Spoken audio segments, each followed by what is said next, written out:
Hello my dear students, कैसे हैं आप लोग। आशा करते हैं अच्छे होंगे। आपका स्वागत है हमारे यूट्यूब चैनल ऑलवेज न्यू पर। आपका बहुत बहुत स्वागत।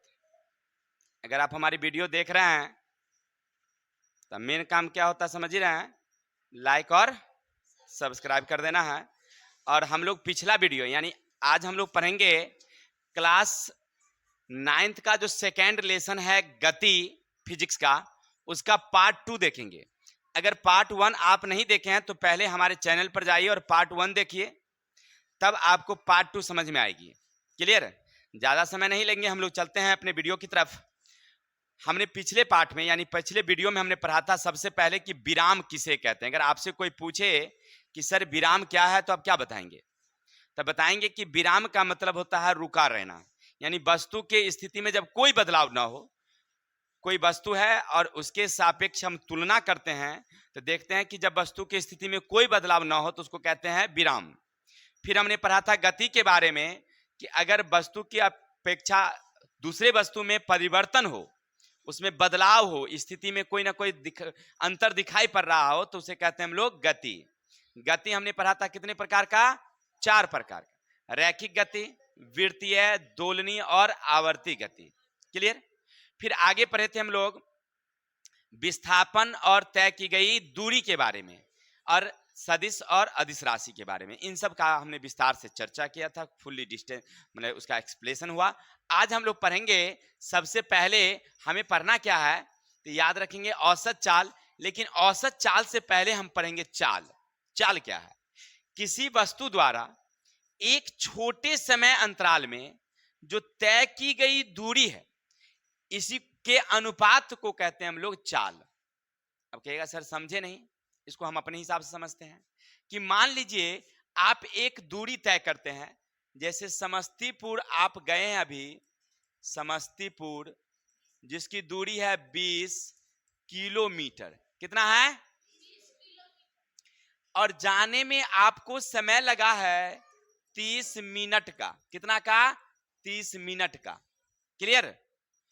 तो अब आपको अगर चाल निकालना हो, यानी आपकी गाड़ी का चाल क्या है, क्योंकि हमारी जो गाड़ी है ना उसके आगे जो छोटा सा कटोरी रहता है जिसको कांटा जिसमें लगा होता है, देखिएगा गाड़ी जब चलती है तो हिलती है, उसको कहते हैं हम लोग ओडोमीटर। नहीं, गाड़ी के आगे जहां पर चाबी लगता है ना वहां पर इस तरह का कांटा रहता है, उसमें लिखा रहता है 10 20 30 40 50 60, है ना। यहाँ जीरो रहता है और यहाँ एक कांटा लगी होती है, जब गाड़ी बंद रहती है तो जीरो पर रहती है।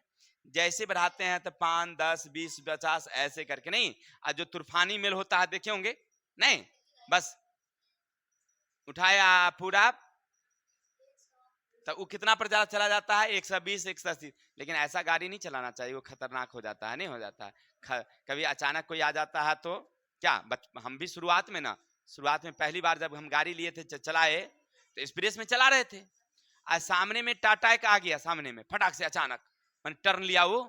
अब हमको इधर उधर दिखाई नहीं पड़ा, हम किधर जाए, हमको रोकने भी नहीं आता था, उतना बुद्धिजीवी नहीं थे उतना। मैं नया नया में कि एगो गुआ के ढेरिए पर चढ़ा दिए, एकदम चढ़ गया अपना गाड़ी। चढ़ा उस समय टंगड़ियों हमारा छोड़ था, बस हम उलट गए गुआ पर से। संजोग से टाटा की इधर उल्टे नहीं, विपरीत दिशा में उल्टे। चोट उट तो जो लगा होगा सो तो लगभग किया होगा, अंदाज कर रहे होंगे। नहीं, लेकिन बच गए हम। हमको लगा कि उतनी स्पीड हमें नहीं चलाना चाहिए। ठीक है, चलिए आइए किताब की ओर। तो ये जो है ना, ये गाड़ी का जो है ये ओडोमीटर है। गाड़ी का क्या है? ओडोमीटर, जो गाड़ी की चाल बतलाती है। तो अब ऑब्जेक्टिव में पूछता है आपसे कि गाड़ी का चाल मापक यंत्र क्या बोलेंगे, या गाड़ी का ओडोमीटर क्या मापता है? चाल मापता है। कोई दिक्कत? चलिए, तो ये ओडोमीटर हमारी गाड़ी का खराब था, हमें पता नहीं चला, लेकिन हमने गया 20 किलोमीटर और कितना समय लगा? 30 मिनट। ठीक है, तो अर्थात ये दूरी और नीचे क्या हो गया हमारा? समय। तो दूरी बट्टा समय, दूरी बट्टा। क्लियर। तो चाल निकालना अगर हो किसी भी वस्तु का तो क्या करना होगा? दूरी ऊपर लिख देंगे, चाल को नीचे लिख देंगे, तो हम समय को, तो हमारी क्या निकल जाएगी? चाल। क्लियर। तो चाल तो समझ गए कि हम एक निश्चित समय में कितनी दूरी तय करते हैं और उसमें कितना समय लगता है। तो दूरी और समय के अनुपात को, अनुपात माने बट्टा, बट्टा को उसका क्या कहते हैं हम लोग? चाल कहते हैं। चाल को सूचित करते हैं v से, दूरी को s से, और समय को हम लोग t से सूचित करते हैं। तो चाल तो आप समझ गए अब कि चाल क्या है, कि एक निश्चित समय अंतराल में वस्तु द्वारा तय की गई दूरी और उसमें लगे समय के अनुपात को क्या बोलते हैं हम लोग? यहां तक किसी को दिक्कत? चलते हैं दूसरा। अब कहिएगा औसत चाल क्या है। अब देखिए गाड़ी जब चलाते हैं, आप गौर करके देखिए, तो क्या हम लोग एक जैसा चलाते हैं क्या भाई? नहीं चलाते हैं। कभी ज्यादा स्पीड चलाते हैं, कभी कम स्पीड चलाते हैं। क्लियर? कभी ज्यादा कभी। अब मान लीजिए यहां से हम लोग समस्तीपुर की ओर यात्रा करें, 20 किलोमीटर की दूरी है। क्लियर? अब एक व्यक्ति यहां से शुरू किया चलाना, गांव मोहल्ला था, तो पहली स्पीड, समझिएगा उसको ऐसे हम समझते हैं कि ये हमारी क्या है? 0 है, ये मान लीजिए 2 है, ये 4 है, 6 है, 8 है, 10 है, 12 है, और ऐसे करके कहां तक गया है? 20 किलोमीटर। एक आदमी 0 से शुरू किया पहली, अभी उसकी चाल जो थी, गांव मोहल्ला है तो 30 किलोमीटर के रफ्तार से चला। लेकिन आगे जाकर के ना पथैली चौर है ना, बिल्कुल फाका फाका, देख रहे हैं ना, तो वहां पर उसने अपनी गाड़ी की चाल को स्पीड बढ़ा दिया, और ये 4 किलोमीटर दूरी वो 50 और 60 के एवरेज में चलाया, यानी 60 किलोमीटर घंटा के रफ्तार से वो स्पीड चलाया। और आगे जब गया तो सराय रंजन बाजार देख रहे हैं, नहीं देख रहे हैं? वहां बाजार में तो और भीड़ होती है, गांव से भी ज्यादा, नहीं? तो वहां उसकी चाल ना हो गई, मात्र हो गया 20 किलोमीटर, 20 किलोमीटर प्रति घंटा। फिर आगे जब गया तो बस आ गया NH, फाका फाका रोड, एकदम फुल्ली स्पीड चला दिया, एकदम कांटा उलट दिया, 80 किलोमीटर प्रति घंटा। नहीं, यानी कभी कभी ज्यादा कभी कम। इसका मतलब क्या समझे? इसको कहते हैं हम लोग असमान चाल। जब एक समान हम लोग नहीं, समय अंतराल है लेकिन हम समान समय में अलग अलग दूरी तय करते हैं, यानी कभी ज्यादा और कभी कम दूरी तय करते हैं, तो उसको क्या बोलेंगे हम लोग? असमान चाल। क्या बोलेंगे हम लोग? अब तो समझ गए कि असमान किसे कहेंगे? कि जब हमारी समय अंतराल में कभी ज्यादा स्पीड कभी कम स्पीड, माने आधे घंटा में ही तय किए हम, लेकिन कभी ज्यादा और कभी, तो उसको क्या बोलेंगे हम लोग? जैसे हमने बताया कि पहला 2 किलोमीटर हम किस चाल से चले? 30 की चाल से। फिर हमने 2 से 4 किलोमीटर यानी 20 की दूरी 4 किलोमीटर जो आई, ये हम 60 के स्पीड में चलाए। लेकिन जब मार्केट में चले गए तो फिर 2 किलोमीटर हम 20 के स्पीड से चलाए। फिर हमने गया 80 के स्पीड से चला, नहीं चला। तो कभी ज्यादा स्पीड और कभी, यानी इसका मतलब क्या समझे? 30 किलोमीटर प्रति घंटा का मतलब होता है कि 1 घंटा में हमारी गाड़ी कितनी जाएगी? 30 किलोमीटर। 60 का मतलब 1 घंटा में वहां पर कितनी हो जाएगी? 60 किलोमीटर जाएगी। तो इसको कहते हैं हम लोग अलग अलग समय अंतराल में अलग अलग चाल से चलते हैं, तो उसको कहते हैं हम लोग असमान। लेकिन देखिए बड़ा हृदय का हम कमजोर आदमी हैं, हम ज्यादा गाड़ी स्पीड ना चलाते हैं, ठीक है? तो ऐसी स्थिति में क्या करते हैं हम लोग? एकदम एक रंग से चलते हैं। गाड़ी यहां से चलाए, अब मात्र 10 के स्पीड में हम उखाड़ते हैं गाड़ी, और 10 के स्पीड में ही चलते हैं हम लोग, हम गाड़ी स्पीड नहीं चलाते हैं, ठीक है ना? चलना भी नहीं चाहिए। नहीं, देखते हैं लिखा रहता है सड़क पर लिखा रहता है सावधानी हटी और दुर्घटना घटी। तो सावधान होकर काहे नहीं चलेंगे? हेलमेट आर लगा के हम लोग चलते हैं, देखिए ना, अच्छा से, मैंने कहीं कोई दिक्कत नहीं होना चाहिए, लगाना भी चाहिए आप लोगों को भी। चलिए आ जाए किताब की ओर। तो हम लोग पढ़ रहे थे कि हम स्पीड कितना चलाए यहां से? 10 का। तो जो खाली इलाका था, बस्ती था, बिल्कुल हम 10 से के स्पीड से वहां भी चलाए। बाजार गए तो भी 10 के हिसाब से, यानी हम अपनी गाड़ी का स्पीड हमेशा एक जैसा ही चलाए, कभी ज्यादा कभी कम नहीं चलाए। तो उसको क्या बोलेंगे हम लोग? एक समान। यानी यदि कोई वस्तु बराबर समय अंतराल में बराबर दूरी तय करता है, बराबर समय अंतराल में बराबर दूरी। अब कहेगा सर हम समझे नहीं। ये समझिए कि ये हमारी क्या है? दूरी है। ये क्या हमारी? 0 यहाँ है, यहाँ 2 है, यहाँ 4 है, यहाँ 6 है, यहाँ 8 है, यहाँ 10 है, 12 है। पहला 2 किलोमीटर हम 5 मिनट में गए, फिर दूसरा 2 किलोमीटर भी 5 मिनट में गए, फिर तीसरा 2 किलोमीटर हम 5 मिनट में गए, फिर चौथा 5 मिनट में ही गए, फिर 5 मिनट में ही, हाँ 5 मिनट में गए। ऐसे हर 5-5 मिनट पर हम जाते हैं, नहीं यानी हर 2 किलोमीटर दूरी तय करने में हमको कितना समय लग रहा है? 5 मिनट। तो वो हमारा हो गया एक समान चाल। क्लियर है? तो इतना तक समझ गए कि एक समान चाल क्या है, चाल क्या है, असमान चाल क्या है। अब आपको एक समझना क्या है, औसत चाल क्या है। क्या समझना में? आप एक समान चाल, असमान चाल और चाल समझ गए। अब औसत चाल क्या है समझिएगा, इसको थोड़ा सा हम लोग चलते हैं, औसत चाल के बारे में समझते हैं। देखिए समझिएगा, मान लीजिए कि आप भी समस्तीपुर गए, हम भी समस्तीपुर गए, लेकिन आपकी चाल जो है ना वो थोड़ी सी ज्यादा स्पीड थी, कहीं ज्यादा कहीं कम थी, फिर भी आपको आधा घंटा ही लगा। और हमारी चाल भी एकदम एक समान था, फिर भी हमको आधा घंटा ही लगा। क्लियर है? अब इसका अगर हम अनुपात निकालें तो समय भी निश्चित है, दूरी भी निश्चित है। कि आप भी गए हैं क्या आधे घंटे में 20 किलोमीटर, तो आपकी चाल कितनी हुई? तो 40 किलोमीटर प्रति घंटा। क्या हमारा भी वही है, 20 किलोमीटर गए हैं, आधा घंटा समय लगा, तो हमारी भी चाल क्या है? 40 किलोमीटर प्रति घंटा। अब आपको समझ में आया होगा ना, इसी को कहते हैं औसत। औसत का मतलब हुआ हिस्सा, औसत का मतलब हिस्सा। यानी 20 किलोमीटर आपको चलने में, 20 किलोमीटर चलने में कितना समय लगा होगा आपको?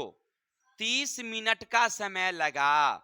30 मिनट का, तो 1 मिनट में कितना गए, यही हिस्सा निकालना ही तो औसत है। औसत का मतलब होता है हिस्सा या माध्य, औसत या माध्य।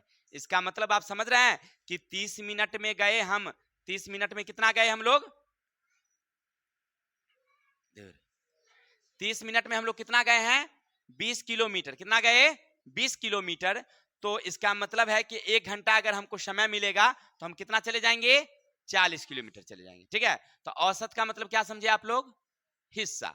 यानी प्रत्येक एक निश्चित इकाई में, एक निश्चित समय में हम कितना दूरी तय करते हैं, इस औसत को कहते हैं हम लोग औसत चाल। जैसे देखिए यहाँ कुछ परिभाषा क्या कह रहा है कि किसी वस्तु द्वारा किसी समय अंतराल में तय की गई दूरी, उस समय अंतराल के अनुपात को उसका क्या कहते हैं हम लोग? औसत चाल कहते हैं। यानी तय की गई दूरी, दूरी करने में लगा समय, इसका अनुपात कर दीजिए। अभी अभी आपने वही समझा ना कि मान लीजिए अगर हम जाते हैं समस्तीपुर, तो आपको भी लगा कितना? आधे घंटे, हमें भी लगा आधा घंटा। आप गए ज्यादा स्पीड, कभी कम कभी ज्यादा करके, तो वो हो गया असमान चाल। लेकिन आपका भी हिस्सा वही हुआ कि 20 किलोमीटर, 20 किलोमीटर आप गए हैं कितना में? 30 मिनट में। अगर मान लीजिए अगर 20 किलोमीटर आप अगर 20 मिनट में गए, तो 1 मिनट में कितना हिस्सा? 1 किलोमीटर। अगर मान लीजिए हम भी गए हैं 20 किलोमीटर, लेकिन हम एक समान से चले थे, तो हम भी 20 मिनट में अगर गए होते तो हमको भी कितना होता औसत? 1 होता। तो औसत का मतलब समझ गए कि तय की गई दूरी और उसमें लगा समय के अनुपात को निकालिए, यानी काटिए, प्रत्येक मिनट में कितना आप दूरी तय किए, वो उसका कहलाता है औसत चाल। चलिए इतना तो आप लोग समझ गए। अब आगे हमें पढ़ना है, आगे पढ़ना हमें वेग, फिर पढ़ना हमें विस्थापन इत्यादि इत्यादि। तो सबसे पहले हम लोग पढ़ते हैं वेग क्या है।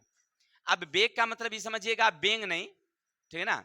अब देखिए वो लड़का कह रहा है बैग पहन होती कन्हा पर रखने वाला, नहीं नहीं वो बैग की बात नहीं कर रहे हैं।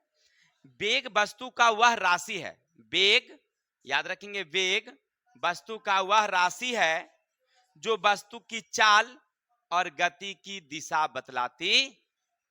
अब तो समझ गए कि वेग का मतलब क्या समझे? वस्तु की चाल भी बतलाती है, साथ साथ में दिशा भी बतलाती है।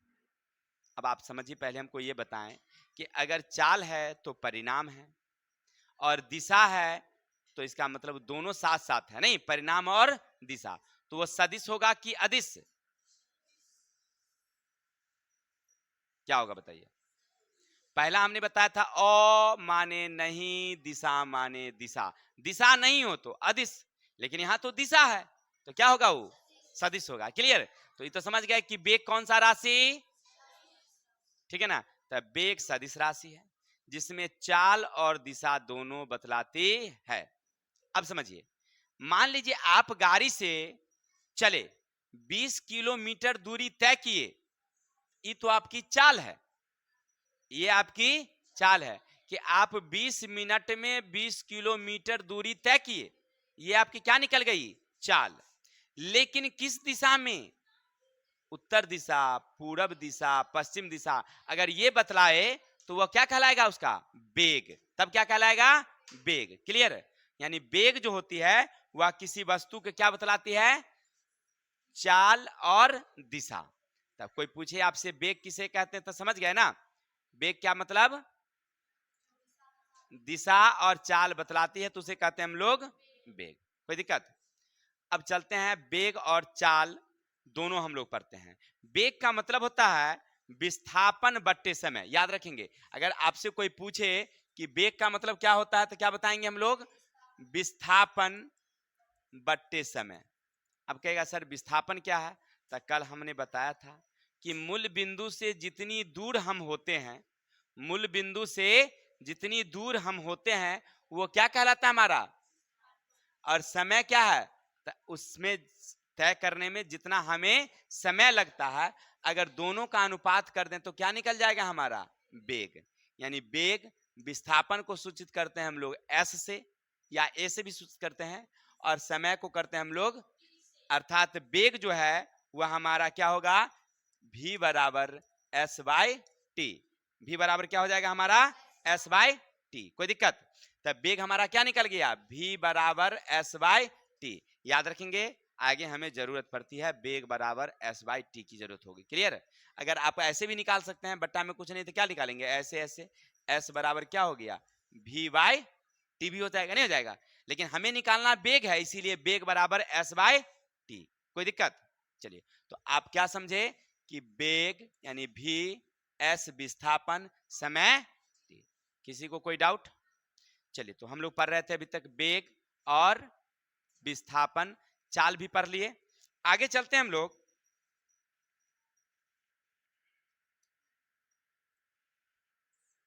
इतने रहने देते हैं क्या? कल देखते हैं।